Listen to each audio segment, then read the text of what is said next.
All right, thanks for that, Todd. August is Gastroparesis Month. Dr. Alan Hammond with St. Francis Medical Partners is the only surgeon in our area performing a procedure to help treat that chronic condition. To learn more, we are live this morning with Dr. Hammond and a patient, Brittany Askew. Dr. Hammond, thank you so much for joining us this morning.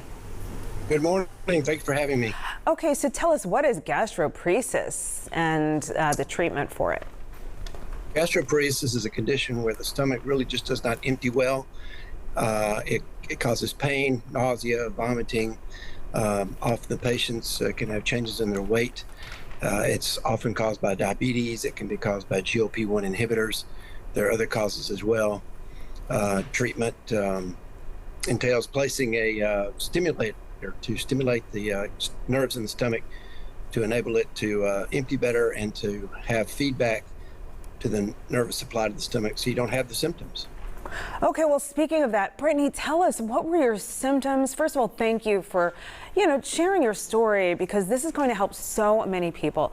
Tell us what you were going through and about your decision to go through with the procedure.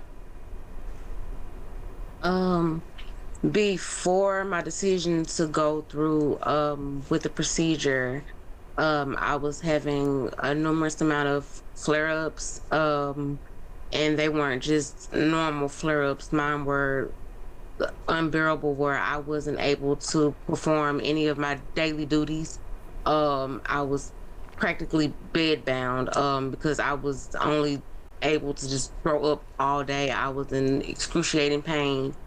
I wasn't able to move around. It led to me being in the hospital for 6 months consecutively. I wasn't able to go home because all I was doing was throwing up. I was in a lot of pain. I wasn't able to work. I wasn't able to eat. I wasn't able to do anything. Wow. And Dr. Hammond, how did you know that she was actually a good candidate for this? And is it Intera? Well, yes, Intera 2 is the device we place.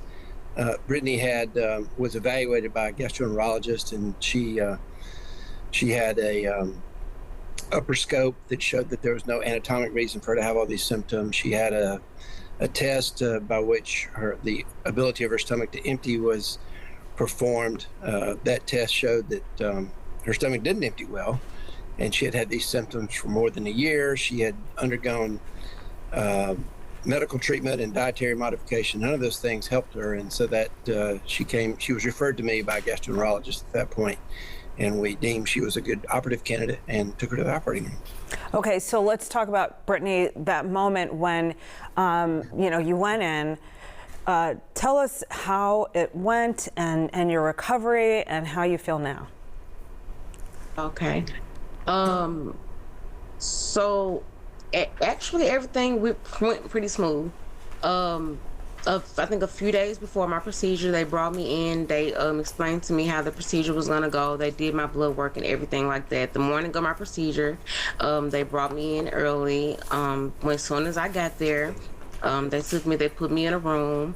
They gave me my gown and everything, and they got me situated. They let me know that I was going to be in that room for probably about 10 to 15 minutes. And they got me situated. And then after that, they let my mom know that they were going to take me in the operating room. They let her know how everything was going to go, the time frame, what the surgery was going to be, and what was going to happen right after the surgery, and where I was going to be in the recovery room. So after that, they got me prepped for surgery. All I know is they took me back. When I woke up, I was in the recovery room. I want to say for probably like an hour, 30 minutes tops. So they made sure that everything was well, and that my incisions and everything was fine, and that I wasn't having any bad reaction or anything to the surgery. I was in a little pain, so they did give me pain medicine while I was there. But your recovery, walk us through your recovery and how you feel and how you're emptying your stomach now. I do want to hear this part. Okay. So the first day, it was a painful day, of course. The first day was painful. Of course, probably through like a 3-day span, I want to say it took probably about 3 days, 4 to the max, and I was back walking and moving around, stirring around. So my downtime was not long at all. I was able to start moving around and doing things. I did start noticing a change when it comes to my flare-ups very soon after.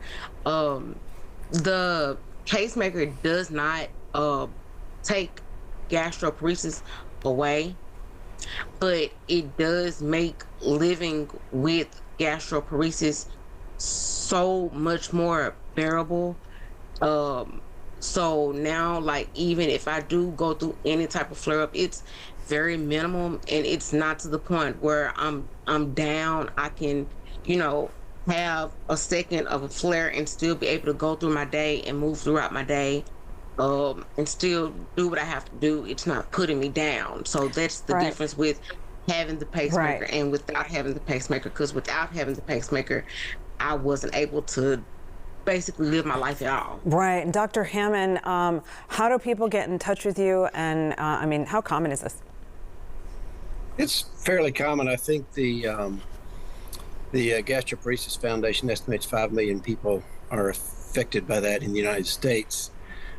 Most of the patients come to me via referral from their gastroenterologist. It's Gotcha. a pretty significant multi-step process to be evaluated to make sure this will be a successful operation. We don't want to be doing this on people and it not work. We want people to have success with this. And so we screen people pretty closely to make sure they're going to do well with this. Okay. Well, I just wanted to say thank you so much, Brittany, for sharing your story.